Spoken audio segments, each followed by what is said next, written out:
Now, from the Weather Tracker TV Storm Studios, this is your weather tonight.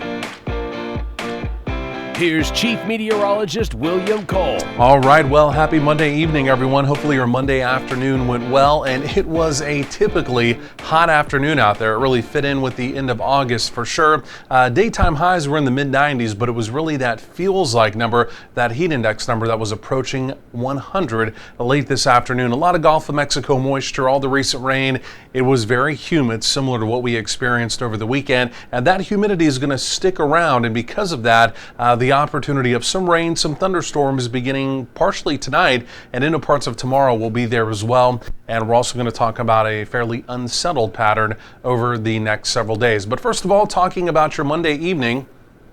Again, basically, the heat, humidity I was talking about from this afternoon, it's going to be carried on into our evening. Temperatures easing down from the 90s through the 80s. It's a slight 20% opportunity of a stray shower thunderstorm here in the Metroplex, again, as we go through the evening. So these were your daytime highs. Lots of mid-90s showing up. And in fact, we had some mid to near upper 90s across parts of our southwestern counties. Again, factor in the humidity that feels like numbers, like I mentioned, they were definitely pushing 100 as we went through the afternoon. So look at radar here. Our southeastern counties, we've got scattered activity here. We've also had some scattered activity out in our far western counties. And as it turns out, this is just kind of the beginning, if you will, of an opportunity of some rain and storms. So for our southeastern counties, it has to do with the little disturbance down across parts of the Houston area. This is streaming Gulf of Mexico moisture to the north, so scattered activity there. And then we are watching this complex of activity up across parts of Oklahoma. Has to do with a washed out surface boundary up here. But again, you can see really extending from the Lawton area all the way back up through Oak City.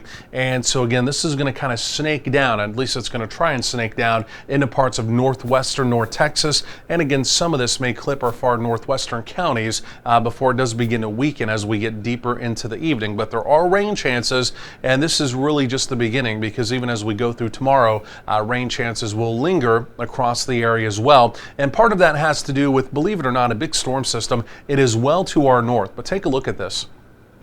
You can see the big dip right there in the jet stream flow. So the surface boundary, the August cold front that's currently stalling in Oklahoma, as this storm system continues to push off to the east, it's going to kind of get a jump start, if you will. It's going to send that boundary a little bit further to the south. It's going to be in our area for tomorrow, along with the heat, the humidity, some outflow boundaries from the overnight and kind of late evening activity up in Oklahoma. It's going to be the trigger. All of that combined will be the trigger to get widely scattered thunderstorms to develop in our area as well. Now, here's what the model does. Number one, it does not handle the activity up in Oklahoma very well, right? That activity in Oklahoma is going to make a run towards our northern counties the way it looks as we go through the evening into the overnight. The model not really picking up on that whatsoever. Scattered activity on our western counties basically dries up. It's a mostly quiet overnight, at least here in the Metroplex. But then as we get closer to sunrise tomorrow morning, especially down in our southern counties, as that moisture continues to surge up out of the Gulf of Mexico, widely scattered activity there. And then as that surface boundary gets a little bit closer from the north, you look carefully, you can see a few blips of widely scattered activity. I think the coverage tomorrow is going to be a little bit better than what you're seeing on the model. I did lower our rain probabilities here in the Metroplex just a notch.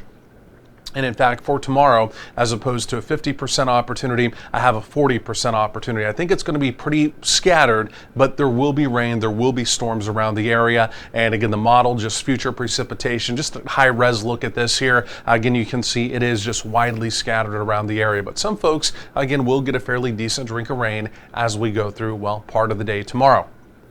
So that storm system pulls off to the east, right? After that, it's kind of a non-player. We'll still have some lingering shower chances through the rest of the work week. Then by this upcoming weekend, here comes our next big storm trough. And as we get into early parts of next week, it's going to actually create a fairly unsettled pattern for us again. And that will linger through a good part of next week as well, with additional rain chances on the way.